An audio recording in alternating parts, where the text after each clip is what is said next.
Mera sikulala hiyo tunalala siku ya leo. Wako mahali hata ukaita hajijui. Wakati mtu anaandikako anaambiwa kujeni, hata wale wakujui kujeni kuangalia mwili wanaambiwa. Sasa ndio utajua ujui. Unaona, wakati utajipata umelala hapo, wakati utajua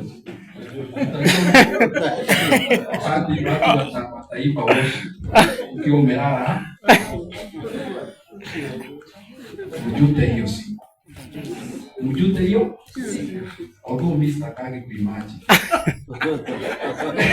Kuna siku mimi sitakagi kuimagine, lakini yale kuna siku itaniwoko.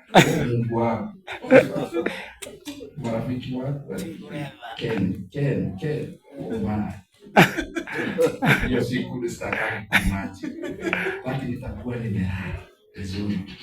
Ile kazi ngumu ndio hiyo. Wakati pastor sijui katikati yetu na kuna mtu ataenda mbele ya Mungu. That is an yako. Hatujui ni nani. Yes. Lakini kwa sababu ni rafiki yako, mimi nitakuja.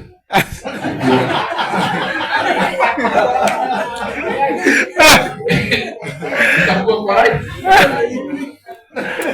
Nikuja ni huyu pastor wangu amelala. Kwa hivyo inamaanisha ataenda mbele yako. Hapana. Kama yeye siku moja atakuja aseme brother Ken ni huyu na aliye machozi, ajipakuze machozi, hiyo siku utajua huyu. Hapo utakuwa umelala, utajua.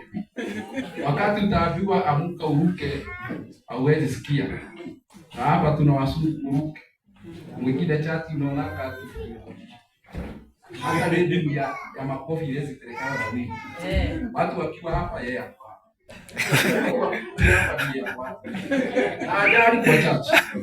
Kuna watu wa hiyo anakuwa special somewhere at the corner of the church. Amekaa pahali kona hivi. Hiyo siku ikifika, hiyo urembo yake, hiyo maliko yake, itajua ajui. Mjute hiyo siku. Mjute hiyo siku. Na ndio maana tuko hapa. Kwa sababu hiyo si maisha yetu.